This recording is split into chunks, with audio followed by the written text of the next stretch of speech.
Fala galera, sejam bem-vindos a mais um vídeo aqui no canal. Para quem não me conhece, sou o professor Rodrigo Gimenez. Estamos aqui com mais uma aula aqui no canal Biologia Legal. E hoje nós vamos falar sobre biologia. Biologia, que é o estudo científico da vida. Então nós vamos fazer uma aula introdutória aqui ao estudo da biologia. Vou trabalhar aqui com o mapa conceitual. Então vem comigo e vamos aprender tudo sobre biologia. Então vamos começar falando sobre notícias falsas sobre cura do câncer. Existem aí algumas notícias falando que o abacaxi em água quente pode ajudar na cura do câncer. Existem também vídeos falando sobre a alcalinização da água, processo que, segundo algumas pessoas, liberam substâncias anticâncer, anticancerígenas. Mas o que isso aqui, essas duas situações têm em comum? Tem em comum que não tem uma base científica, não existe um trabalho científico comprovando essas situações. E aí vem a importância da biologia, de conhecer a biologia. Por que é importante conhecer a biologia? Porque conhecendo a biologia, nós conseguimos fazer o combate à desinformação nas redes sociais. A biologia é uma ciência totalmente amparada aí pelo método científico. Mas agora nós vamos ver um pouquinho sobre a definição e o enquadramento da biologia. Vamos ver a etimologia da biologia. Biologia, o termo bio vem do grego, que significa vida, e logia também vem do grego, que significa estudo. Logo, a biologia é o estudo da vida, é o estudo científico dos seres vivos. E a biologia faz parte aí das ciências da natureza. E nós vamos ter a composição aí das ciências da natureza, a biologia, a química e a física. No ensino fundamental nós estudamos ciências, porque nas ciências do ensino fundamental 1 e 2 vai ter química, física, biologia, astronomia, tudo dentro de uma matéria apenas. No ensino médio, essa ciência ela vai se separar e vai surgir 3 disciplinas: biologia, química e física.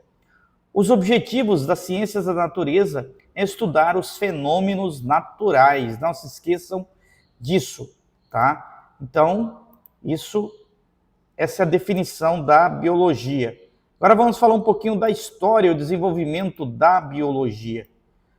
Alquimeão de Crotona era discípulo de Pitágoras. Ele, foi um dos estudiosos aí da biologia. Ele estudou a estrutura dos seres vivos há 560 anos antes de Cristo.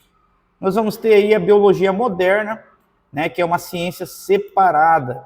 Essa biologia moderna surgiu no final do século XVIII e início do século XIX, onde cientistas pioneiros usaram aí o termo biologia, como Lamarck, Trevarinus, Dolores, o primeiro a estudar as células.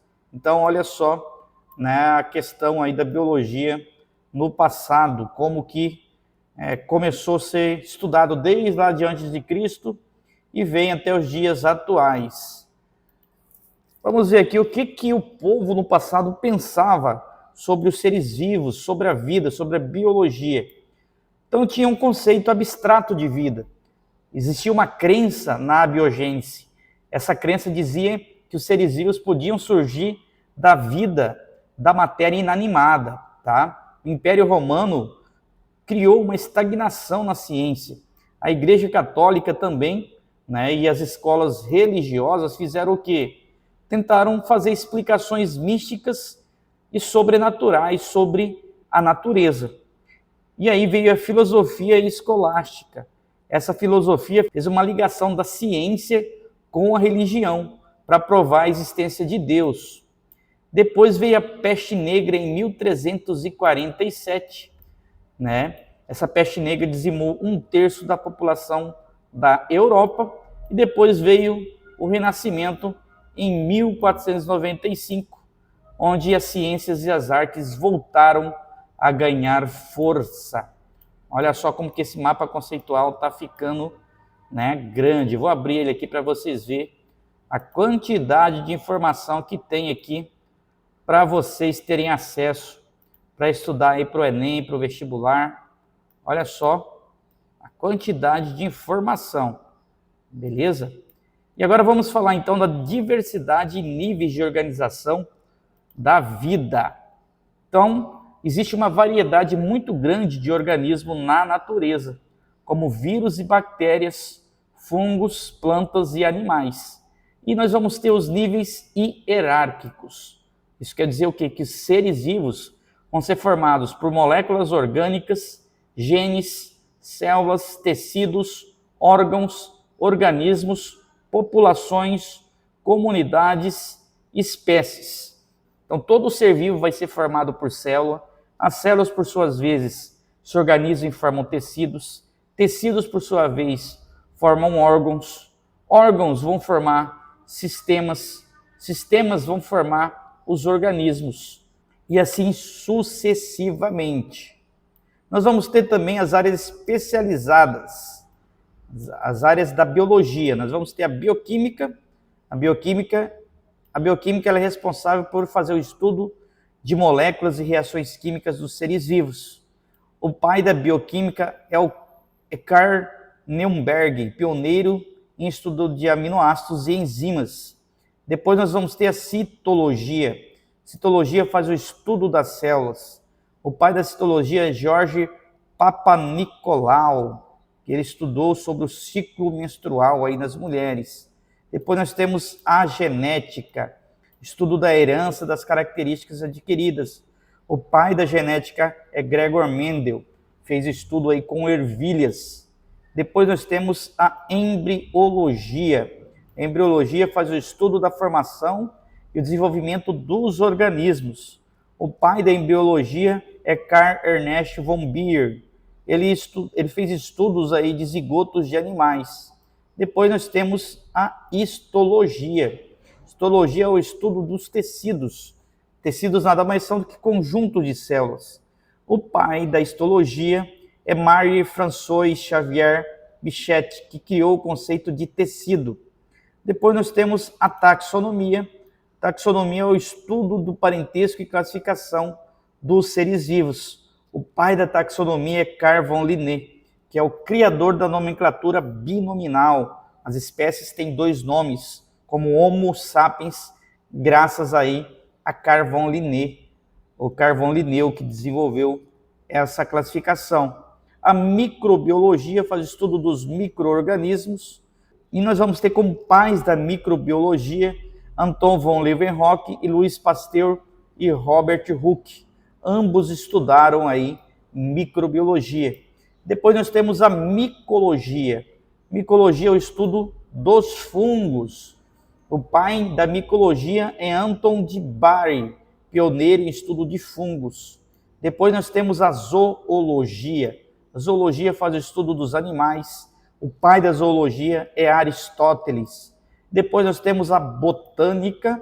Botânica faz o estudo das plantas. O pai da botânica é o Teofrasto, discípulo de Aristóteles. E depois vem a fisiologia. Fisiologia é o estudo do funcionamento das células, tecidos, organismos e sistemas. O pai da fisiologia é Claude Bernard, que desenvolveu a medicina experimental. E depois nós vamos ter a evolução. Evolução é o estudo da adaptação e surgimento de novas espécies.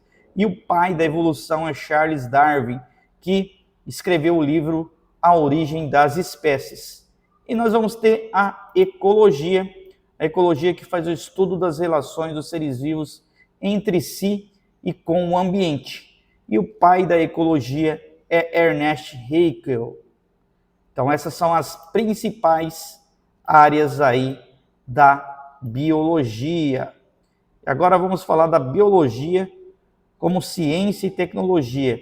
Então a biologia é uma ciência, é um modo de obter conhecimento sobre a natureza, de fazer descobertas sobre a natureza. Então por isso a biologia é uma ciência. Porém a biologia também é vista como tecnologia. Por exemplo, nós vamos ter o desenvolvimento de conhecimento científico transformado em resultado prático, ou seja, invenções a partir da biologia, como, por exemplo, a pasteurização, que é o conhecimento aí de micro-organismos que morrem a temperaturas superiores a 65 graus Celsius. Outro exemplo é a engenharia genética, que é um tipo de conhecimento que estuda a estrutura do DNA. Isso começou lá com Watson e Crick. Depois nós vamos ter a biotecnologia. A biotecnologia é o uso do conhecimento biológico para produzir tecnologia, como os transgênicos, por exemplo. E nós vamos ter aí a interdependência. O que é isso? É a ciência e a tecnologia, elas são interdependentes, vão andar juntas, né? Elas são interdependentes e andam juntas. Só tem um problema: essas ciências nem sempre são feitas para o bem. Por exemplo, a bomba atômica, né? Armas biológicas também podem ser desenvolvidas a partir da biologia e da ciência. Então esse é o grande problema. Mas por que nós devemos estudar a biologia? Quais os motivos para nós estudarmos a biologia? O primeiro motivo é para entender o mundo, como o mundo que nos circunda funciona. Evitar a ignorância e notícias falsas sobre vacina, autismo, curas milagrosas que acontecem aí, né? A gente vê nas mídias sociais. Também nos ajuda a tomar decisões informadas sobre o meio ambiente.